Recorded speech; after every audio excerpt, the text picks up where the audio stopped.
All right, let's talk about day trading versus swing trading.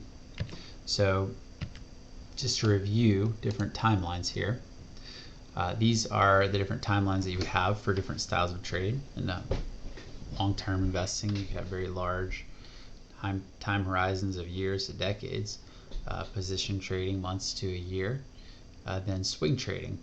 We're talking about taking trades that could last anywhere from days to weeks within a given year, and you're seeking to capitalize on the majority of the movement.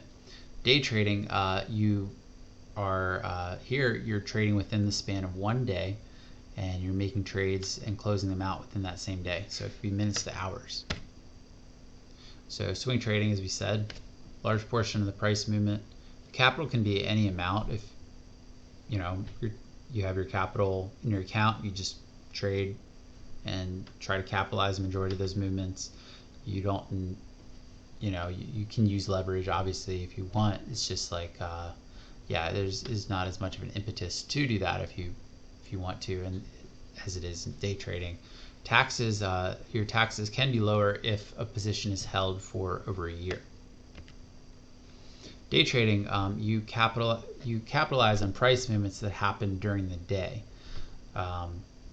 So the capital is a little different than swing trading in that for day trading, you might only make a couple of trades in that day, and you want to make enough that it justifies you swing trading. So you need to have enough capital that you're making your trades with to make that worth your time. The amount of time that you're spending looking at charts throughout that day to jump on a trade, it needs to be worth it.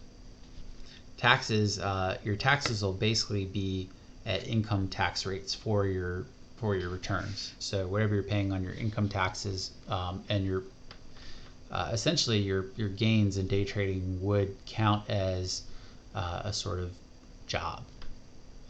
So if you're making $100,000 a year and you make $50,000 day trading, $100,000 a year with your regular job, and then your day trading make another $50,000, then the taxes that you pay for that year are $150,000. If that makes sense. So you would be paying at the tax rate of $150,000 on all of your base salary plus your day trading. So day trading strategies, two strategies that I'll mention today, sort of giant categories of day trading strategies. Momentum strategies are basically when you're jumping on the bandwagon and jumping off before the counteraction takes place. An example of this would be Shopify. So if you're watching Shopify and you recognize that there was a large trend line here, this big blue trend line, then you saw price hit it, and then you saw a higher low get set. And I believe there were some earnings also happening around on this day too. So you would have already been prepared for some sort of volatile reaction to happen. Once the market confirmed that direction was upward, you could jump in, essentially looking to capitalize on that momentum that is taking place here. So in this case, I had a bit of a late entry. I didn't want to gamble on the earnings, and the market moved upward, and I jumped on it, just looking to capitalize on this momentum continuing, and it did, and ended up selling here close to the all-time high. So just kind of closing out in the same way a bit early rather than just waiting for all that to reverse. But so it's an example of momentum. Mean reversion. So mean reversion is basically the idea that you're recognizing when the price has reached an extraordinary level, and you're entering a position based on the idea that it's going to revert back to the average price. So Bollinger Bands are an example of this.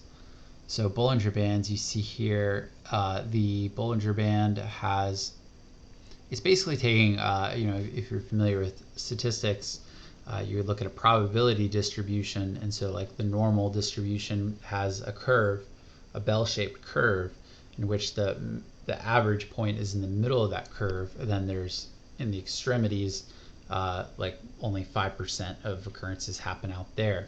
So Bollinger Bands are basically giving you a live distribution there. And so once price gets outside of the Bollinger Bands, those are extraordinary moments in which price has gone higher than, the top, 90, the typical 95% of price movements. And so you would look then to see some mean reversion happen, potentially. You can't just blindly do this. You have to combine it with some other strategy, in that it's just not going to be successful if you just always sell when you reach the upper Bollinger Band. As you can see here, you had quite a few touches of it before, but you could be looking for some sort of mean reversion to happen there when you reach this point. And so when you re-enter the structure, you could look to enter short.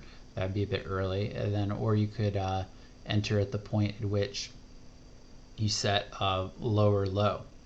And so at that point you enter short, and then you're still short. The price has not struck the upper Bollinger Band area, and so you see a huge capitulation wick right here, and you'd be looking to potentially get in on some strength, and yeah, you set a higher low, and then you could enter here as you start to see it's a bit of a momentum trade at that point. But yeah, so that's an example. So we saw the pierce the lower band and then re-enter.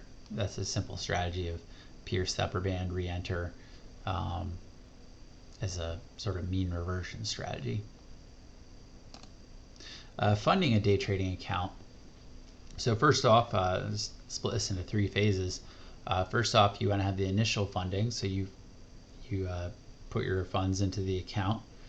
Phase B, you want the account to start growing itself.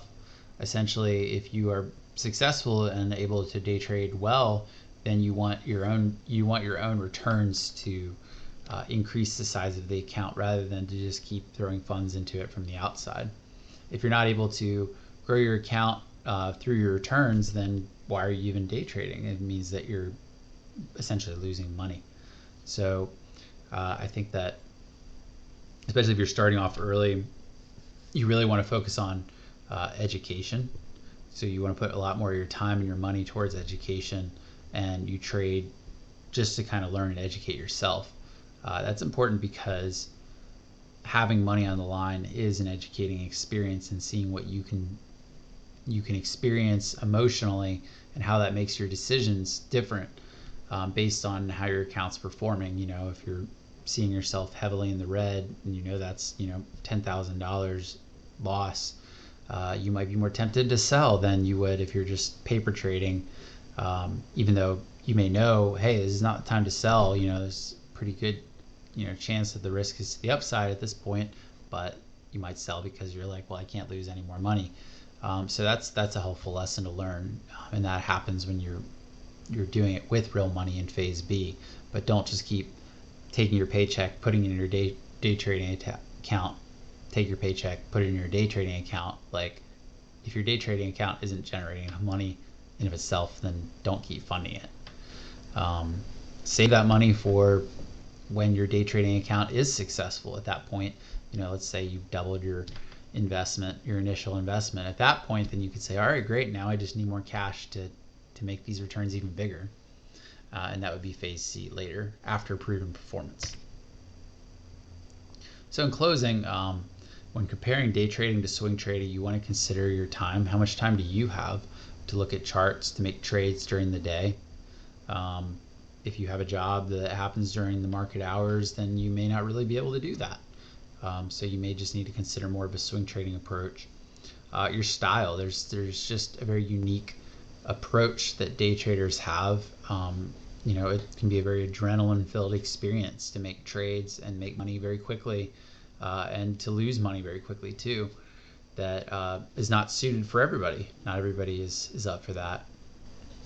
And risk management as well is very important for both, but for swing trading, just how you approach that in terms of risk management. And then your taxes as well, recognizing that if you're day trading, you're going to get taxed at the highest rate possible, which is your income tax bracket. If you are swing trading, there is a possibility that if you hold a trade over a year, that you only get taxed at the lower capital gains rate. So yeah, that pretty much sums it up. So best of luck.